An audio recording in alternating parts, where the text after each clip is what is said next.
Chirag Paswan CM candidate घोषित हो चुके हैं। आपको शायद अचरज होगा मेरी बात पर, लेकिन हम ऐसा इसलिए कह रहे हैं कि क्योंकि चिराग पासवान खुद से अपने आप को सीएम कैंडिडेट घोषित कर चुके हैं। मतलब खुले तौर पर तो नहीं, लेकिन चिराग पासवान का यह कहना कि केंद्र की राजनीति में हम रहेंगे नहीं, मेरा बिहार मुझको बुला रहा है, मेरा प्रदेश हमको याद कर रहा है, वापस बुला रहा है, यह सब कुछ दर्शा रहा है कि चिराग पासवान अपने आप को सीएम फेस अपने तरफ से घोषित कर चुके हैं। उनकी पार्टी के सांसद और उनके जीजा अरुण भारती भी कहते हैं कि चिराग पासवान को बिहार की राजनीति करनी चाहिए, ऐसा हर कार्यकर्ता चाहता है और वो बिहार का विधानसभा का चुनाव लड़े, उनकी पार्टी के तमाम नेता कह रहे हैं। कुल मिलाकर के हमने सोचा कि जरा इस बात पर चर्चा किया जाए कि क्या चिराग पासवान को केंद्र में कोई बड़ा मंत्रालय चाहिए, इसके लिए वो प्रेशर पॉलिटिक्स का इस्तेमाल कर रहे हैं, या चिराग पासवान की महत्वाकांक्षा वाकई में बिहार में रहकर बिहार फर्स्ट और बिहारी फर्स्ट को आगे लाकर राजनीति करने की है और सीएम की कुर्सी पर बैठने की है, उसके बारे में चर्चा किया जाए। और तीसरी चर्चा कि क्या चिराग पासवान इसलिए प्रेशर क्रिएट कर रहे हैं जिससे कि विधानसभा के चुनाव में उनको ज्यादा सीट जो एनडीए गठबंधन है उसमें से चुनाव लड़ने के लिए मिल पाए। हम आपको पूरी कहानी बताएंगे कि चिराग पासवान सीएम कैंडिडेट घोषित हो चुके हैं, लेकिन सीएम कैंडिडेट अपने आप की तरफ से वो घोषित तो हो चुके हैं, लेकिन क्या इसका फायदा उनको मिलेगा, आगे सब पर चर्चा करेंगे। लेकिन आगे बातचीत करने से पहले हमारा नमस्कार स्वीकार करिए। हमारा नाम मोहित कुमार सिंह है। सबसे पहले चिराग पासवान का एक बयान आता है। उस बयान में वो कहते हैं कि बिहार मुझको बुला रहा है, मेरा प्रदेश मुझको बुला रहा है, हम केंद्र की राजनीति में ज्यादा दिन रहेंगे नहीं, हमको वापस बिहार आना है। इसके पहले भी वो ऐसा कह चुके हैं, लेकिन इस बार उनके बोलने का अंदाज और उसके बाद उनके जीजा अरुण भारती, उनके पार्टी के तमाम अन्य नेताओं का आकर लगातार इस पर अपना पक्ष रखना और कहना कि चिराग को बिहार आना चाहिए। कहा जा रहा है कि इस बार पूरी तैयारी के साथ और आक्रामकता के साथ चिराग पासवान ने यह बयान दिया है। इस बयान को देने के बाद से दो प्रकार के अलग अलग मायने निकाले गए। पहला मायना निकाला गया कि चिराग पासवान केंद्र में कोई बड़ा मंत्रालय चाहते हैं, इसके लिए वो दबाव बना रहे हैं। दरअसल Chirag Paswan food processing ministry के मंत्री हैं, मिनिस्टर हैं। कहा जा रहा है कि वो मंत्रालय इतना बड़ा नहीं है कि चिराग पासवान उससे खुश हो पाए। बताया जा रहा है कि चिराग पासवान चाहते हैं कि जैसे रेल मंत्रालय है, जो बड़ा मंत्रालय है, उस बड़े मंत्रालय की जिम्मेदारी उनको दी जाए।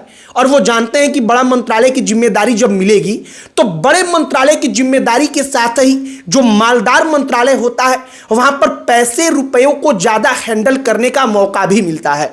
अब हर मंत्री चाहता है कि उसको बड़ा मंत्रालय मिले। एक और बात है, रेल मंत्रालय ऐसा काम है जो सीधे जन सरोकार से जुड़ा है। जन सरोकार का मतलब कि मान लीजिए कि वो अपने क्षेत्र में कोई विशेष ट्रेनें चलवा रहे हैं तो वो सीधे आम जनता से जुड़ जाती हैं और इसके कारण लोकप्रियता नेता की बढ़ती है।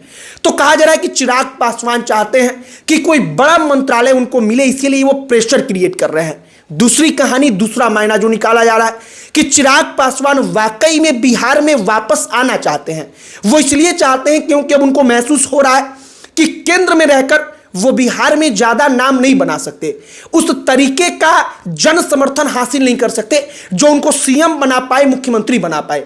उनको मालूम है कि अगर बिहार में मुख्यमंत्री बनना है तो हर दिन जनता के बीच रहना होगा, बिहार में हर दिन उपस्थित रहना होगा, और मौजूदा वक्त में ऐसा होता नहीं है।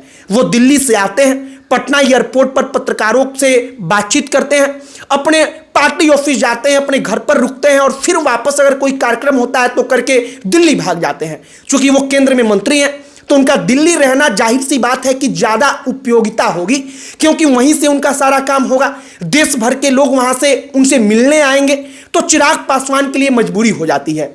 लेकिन अगर वो विधानसभा का चुनाव लड़कर विधायक बन जाते हैं इस बार और विधानसभा में रह करके बिहार की राजनीति करने लगते हैं तो वो बिहार से सीधे कनेक्टेड रहेंगे। और कहा जा रहा है कि चिराग पासवान इसी तैयारी में है कि किसी भी प्रकार से बिहार में उनकी वापसी हो जाए, और वो जानते हैं कि बिना बिहार में वापसी किए मुख्यमंत्री के कुर्सी का सपना देखना केवल बेईमानी होगी। अब इसके बाद एक और चीज आप समझिए, चिराग पासवान लगातार दबाव क्रिएट करने का प्रयास कर रहे हैं। वो लगातार कह रहे हैं कि केंद्र में अब हमारा मन नहीं लग रहा है, हमको बिहार बुला रहा है, हमको बिहार फर्स्ट, बिहारी फर्स्ट को आगे बढ़ाना है। उनके कहने का सीधा सा मतलब होता है कि हम बिहार वापस आ जाएंगे। तो कहा जा रहा है कि ये इसलिए दबाव बन रहा है क्योंकि विधानसभा के चुनाव में चिराग पासवान को, जैसा उनका पार्टी मानकर चल रही है कि कम से कम हमको 50-60 सीट मिले, तो उतने सीट जो है एनडीए की तरफ से उनको दिया जाए। लेकिन एक और बात कही जा रही है कि एनडीए की तरफ से तैयारी है कि चिराग पासवान को 50 सीट नहीं, 40 सीट नहीं, बल्कि इससे कम देकर के ही मनाया जाएगा। और इसीलिए चिराग पासवान सारी स्थिति को भांपकर जो प्रेशर होता है वो प्रेशर क्रिएट करने का प्रयास कर रहे हैं। वो अपने पिता का जिक्र करते हैं, रामविलास पासवान का। वो कहते हैं कि रामविलास पासवान ने, मेरे पिता ने केंद्र की राजनीति की, लेकिन मैं चाहता हूं कि मैं केंद्र की राजनीति ना करके राज्य की राजनीति करूं, क्योंकि मेरा प्रदेश मुझको बुला रहा है। और सीधे तौर पर चिराग पासवान जानते हैं कि बिहार की राजनीति की बात आएगी तो लोगों को लगने लगेगा कि केवल चिराग पासवान सीएम पद के लालच में बिहार आना चाहते हैं।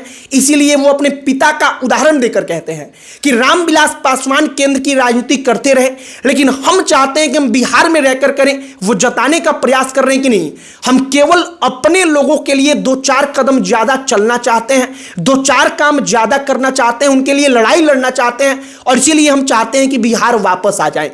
बाकी मालदार मंत्रालय चाहिए, ज्यादा विधानसभा में सीट चाहिए, या फिर वाकई में उनकी मंशा है कि वो बिहार के पॉलिटिक्स में रहकर बिहार में अपना बड़ा जनाधार बनाए, यह सब कुछ तो आगे आने वाला वक्त बताएगा ही। लेकिन चिराग पासवान की राजनीति को लेकर इस वक्त पर चर्चाएं तेज हैं। चिराग पासवान को लेकर भारतीय जनता पार्टी कह रही है, उनके नेता कह रहे हैं कि अगर वो बिहार में वापस आते हैं तो उनका स्वागत है, वो कहीं भी रहें, अपने पिता की तरह अच्छे से लोगों के अच्छे कामों के लिए राजनीति करते रहे, बस यही चाहिए। लेकिन सबको पता है कि चिराग पासवान अगर बिहार वापस आते हैं तो इससे सबसे ज्यादा दिक्कत किसी को होगी तो वो भारतीय जनता पार्टी को होगी। क्योंकि अगर चिराग पासवान वापस आएंगे, उनका कद बढ़ेगा, तो शायद बीजेपी के पास जो मौका बनता हुआ दिख रहा है कि उनका अपना सीएम बनेगा, उनकी पार्टी का बनेगा, वो शायद सपना टूट जाए। बाकी हमने सब कुछ जो मौजूदा राजनीतिक परिस्थिति उत्पन्न हुई है बिहार में, चिराग पासवान का बयान, इसके बाद उनके जीजा और सांसद अरुण भारती का बयान, उनके पार्टी के तमाम नेताओं का बयान, इसको लेकर के सब कुछ जो चर्चाएं चल रही हैं, हमने सोचा कि वो आप तक रखी जाए, आपको बताई जाए। और सबसे महत्वपूर्ण सवाल कि क्या वाकई चिराग पासवान अगर बिहार में आ जाएंगे तो वो कुछ कमाल कर पाएंगे? आप इसके बारे में क्या सोचते हैं, आपको क्या लगता है, आप कमेंट बॉक्स में लिखकर बता सकते हैं। बाकी इस वीडियो को यहीं पर समाप्त करते हैं। आपकी क्या प्रतिक्रिया है वो कमेंट बॉक्स में लिखकर जरूर बताइएगा। अन्य कोई टॉपिक जिस पर आप चाहते हो कि हम वीडियो बनाएं तो आप उसे भी कमेंट बॉक्स में लिखकर बताइएगा। हमारा पूरा प्रयास होगा कि हम उस पर भी वीडियो बनाएं। बाकी अंत में हमारा परिचय, हमारा नाम मोहित कुमार सिंह है। बहुत बहुत धन्यवाद।